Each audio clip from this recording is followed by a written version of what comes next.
I'll never buy boxed macaroni and cheese again.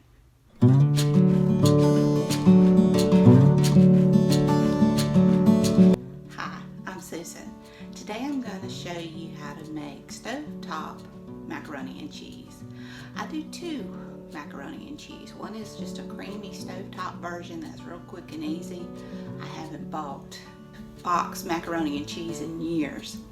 And the second one I make is a baked mac and cheese. It's a little more intensive, and I'll show you that one later on. But today I'm just going to show you the stovetop creamy. So I hope you like content like this. If you do, please hit that subscribe button, ring that bell, give me a big thumbs up, leave a comment, tell me what you think. None of this stuff costs anything. So without further ado, let's get started. And this is how I cook pasta in the Instant Pot.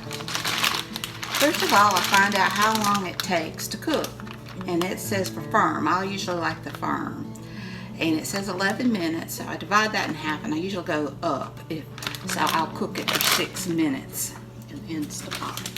I usually do it for half of what the normal cook time would be, and I just pour it in there. I add a lot of salt, just a good old handful.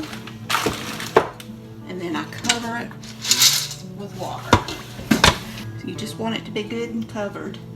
And I usually just do a drop of olive oil and just stir that around a little bit, just to help it to not stick so bad. Because most of this water is going to absorb.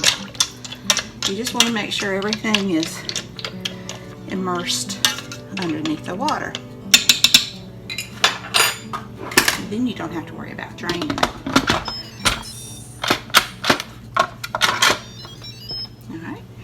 Now I'm just gonna cook it for the hit your manual button. I'm gonna go down to the 6 minutes, and then I'm just gonna leave it alone.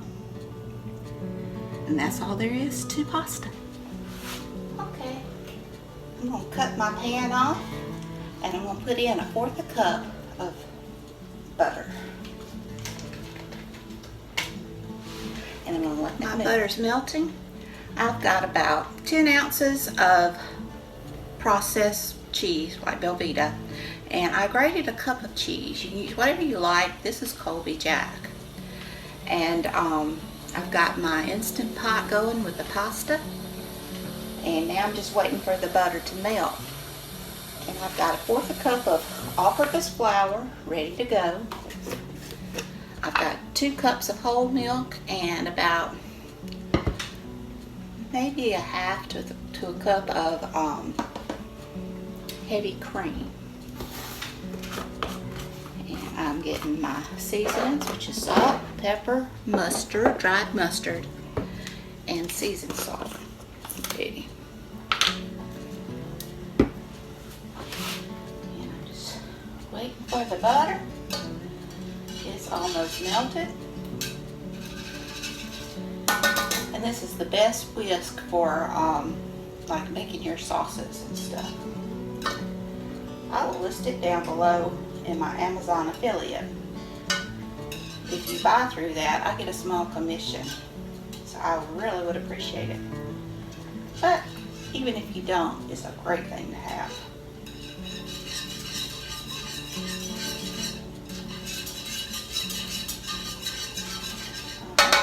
My butter's melted, and now just sprinkle in the 1/4 cup of flour. And you just want to stir that.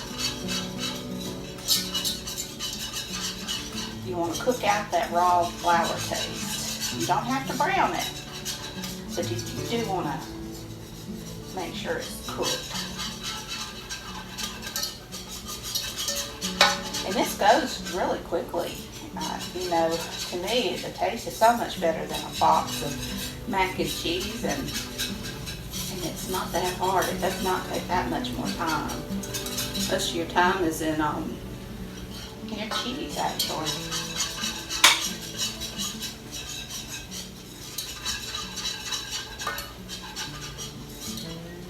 Alright.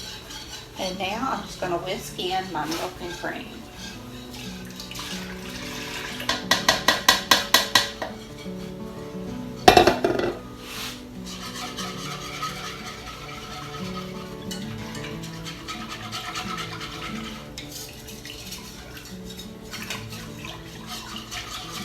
won't take it long at all to come up to boil.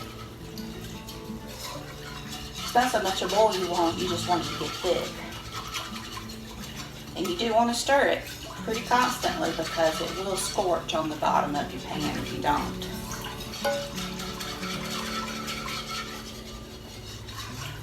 The meal I'm making here is barbecue sausages, peas, homemade rolls. And the rolls are the angel biscuit rolls. I'll list that in my cards above. They're so good and versatile. And then the macaroni and cheese.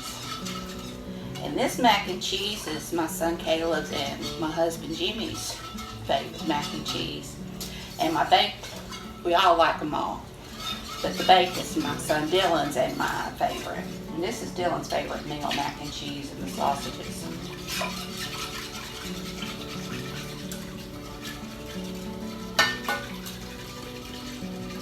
I fixed Caleb's favorite yesterday, the pizza, homemade pizza. I've also got it listed in the cards above. And it's starting to get thick.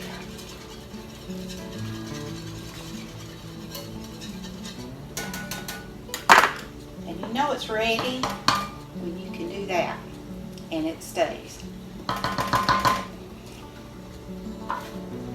Now we'll add a teaspoon of pepper, a heaping teaspoon of ground mustard,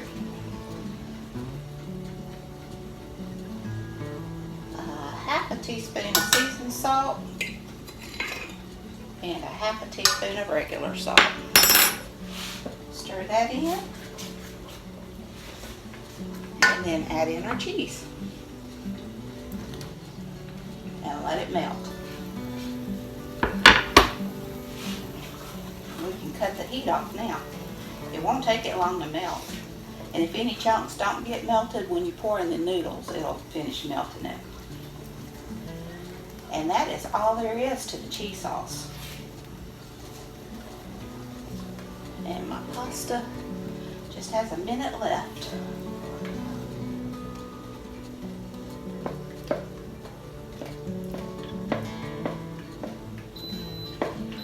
And there's my pasta.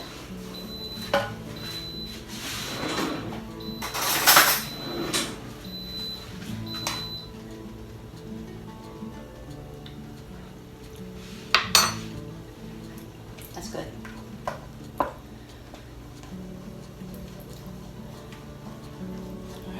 Get my pasta, let me get the chili. Alright, and there's my pasta. And it's got a little water in there, but the sauce gets so thick that I just pour it all in there since it wasn't that much to begin with. Oh, that's hot. And then we just stir it up.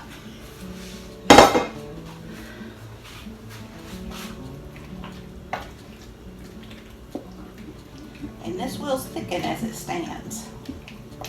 That's why I go ahead and pour the water in there. And that pasta water is really good. It's got that salty flavor to it.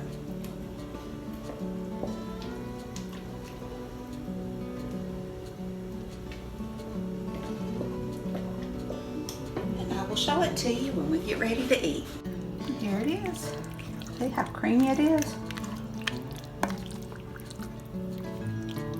I hope you enjoyed this recipe. If you did, please give me a thumbs up. Hit that subscribe button if you haven't. Ring that bell and leave a comment. All this helps my channel to grow and it doesn't cost you anything. So until next time, bye.